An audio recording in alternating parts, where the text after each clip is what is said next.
Assalamualaikum warahmatullahi wabarakatuh. Hai guys, selamat pagi, selamat siang, selamat petang. Terima kasih Anda telah membuka video ini. Video ini dipublikasikan melalui channel Cari Cara Mr. Bam. Di channel ini kalian bisa menemukan solusi untuk masalah-masalah seputar belajar dan pembelajaran kalian. Tema kita kali ini adalah Discourse and Pragmatics. Ya.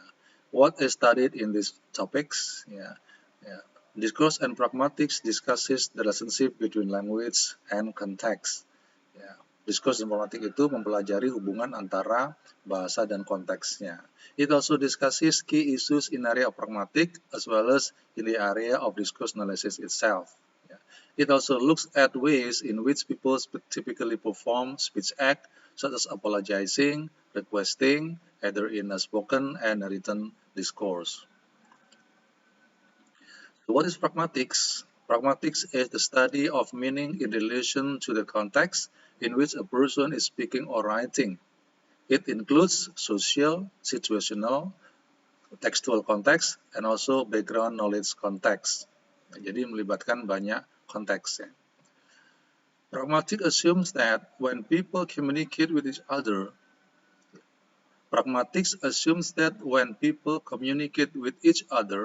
they normally follow some kind of cooperative principle. That is, they have a shared understanding of how they should cooperate in their communication. Ya, nanti silakan dipelajari lebih lanjut tentang cooperative principle ini di mata kuliah pragmatik. Ya, sebagai prasyarat untuk Anda mengikuti mata kuliah discourse analysis ini.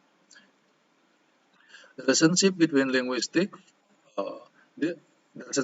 linguistic form and communicate function is highly relevant to the field of discourse analysis. Jadi, bentuk-bentuk linguistik dan juga fungsi-fungsi komunikasi itu merupakan satu hal yang sangat relevan hubungannya dengan discourse analysis. That's why we learn that. The communicative function of an utterance is what it is doing. Let me repeat. The communicative function of an utterance is what it is doing in a particular setting in order to assign a discourse label to the utterance in the place of the overall discourse. Jadi ada communicative function yang berfungsi untuk memberikan label, ya, apa yang dilakukan orang tersebut. Let me give you a question.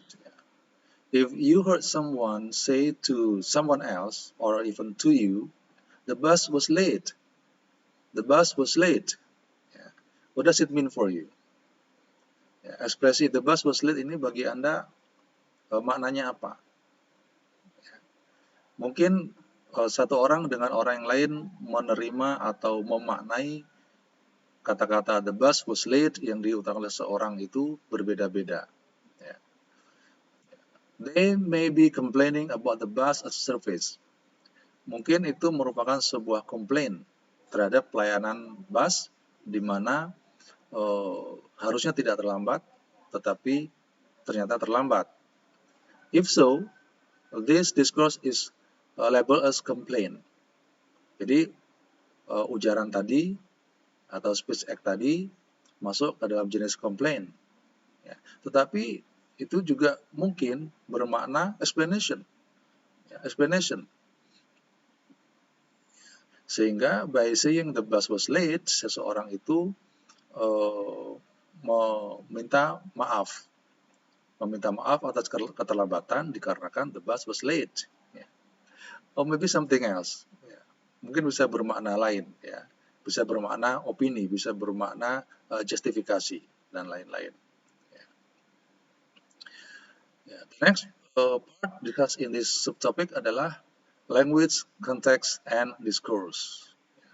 An understanding of how language function in context is central to an understanding of relationship between what is said and what is understood in spoken or written discourse.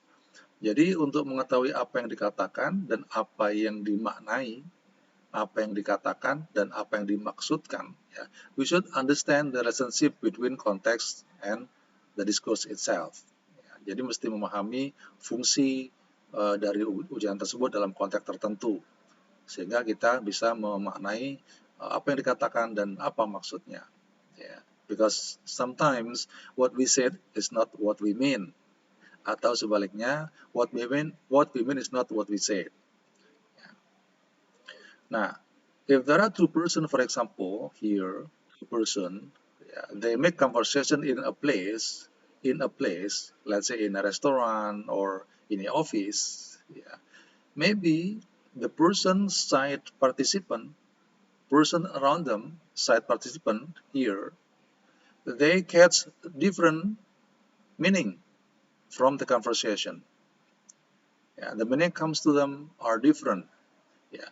They talks about something, A for example, but this side participant understood as X, but another side participant understood it as Y. It also may mean different thing by bystander. If there is other person here, maybe understand the conversation differently from the two others, the two side participants. Jadi kalau ada dua orang berbicara, didengar oleh orang lain di sekitarnya, mungkin dua orang di sekitarnya memaknainya berbeda. Begitu juga kalau ada orang ketiga yang di dekatnya, mungkin juga akan memaknainya berbeda. There are then a number of key aspects of context that are crucial to the production and interpretation of discourse. Jadi untuk memaknai sebuah diskurs, sebuah ujaran itu ada beberapa aspek konteks yang berperan untuk membantu memahami maknanya. Yang pertama adalah the situational context. Situasinya seperti apa, kita harus paham itu. Yang kedua adalah the background knowledge context. Pengetahuan kita akan hal yang dibicarakan itu yang sudah kita ketahui sebelumnya apa. Apa yang sudah kita ketahui sebelumnya tentang topik yang sedang dibicarakan. If we know nothing about this, maybe we'll interpret differently. Dan juga co-textual context. Co-textual context, that is what people know about what they have been saying. Ini serupa dengan background knowledge. Background knowledge mungkin terkait juga dengan interpersonalnya, tapi co-textual terkait dengan informasinya. Why are they crucial? Kenapa konteks itu menjadi penting dalam produksi ataupun interpretasi dari sebuah discourse? Because meaning is not something that is inherent in the word alone, nor is it produced by the speaker alone or the hearer alone. Makna itu tidak melekat langsung kepada kata-kata itu ataupun kepada pembicara atau hanya kepada pendengar saja. But making meaning is a dynamic process involving the negotiation of meaning between speaker and hearer. Jadi makna suatu ujaran itu merupakan satu proses yang dinamis yang melibatkan negosiasi atau kesepakatan, kesepahaman antara speaker dan hearer-nya. Maka dalam konteks ini kita sering mendengar orang salah paham, karena apa yang dikatakan oleh speaker itu dimaknai berbeda oleh hearer.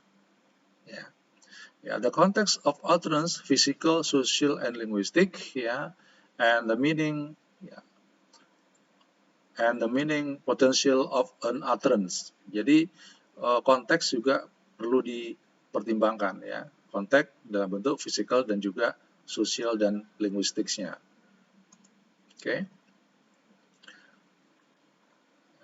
This meaning is produced in interaction. Jadi meaning itu diproduksi atau dihasilkan dalam sebuah interaksi, bukan in isolation. It is jointly accomplished by both the speaker and the hearer or listener, or the writer and the reader. Jadi makna itu dikreasi oleh kedua belah pihak, penulis dan pembaca ataupun pembicara dan pendengarnya. It involves social, psychological, and cognitive factors that are relevant to the production and interpretation of what a speaker says and what a hearer understand by what is said. Jadi ada hubungan antara pembicara dan pendengarnya dalam memaknai satu ujaran. Well, there are many other topics to be discussed in this case, but it is your assignment. Please you yourself find them and try to comprehend what the topic are and what they discuss. Silakan dipelajari lebih lanjut, apalagi yang dibicarakan dalam topik ini dari buku sumbernya. Ya. Well, I think that's all. Thank you for watching. Kalau Anda suka silakan klik like. Kalau ada pertanyaan silakan tuliskan di kolom komentar. Dan silakan subscribe agar Anda menjadi orang yang pertama mendapatkan informasi selanjutnya. Thank you. Assalamualaikum warahmatullahi wabarakatuh.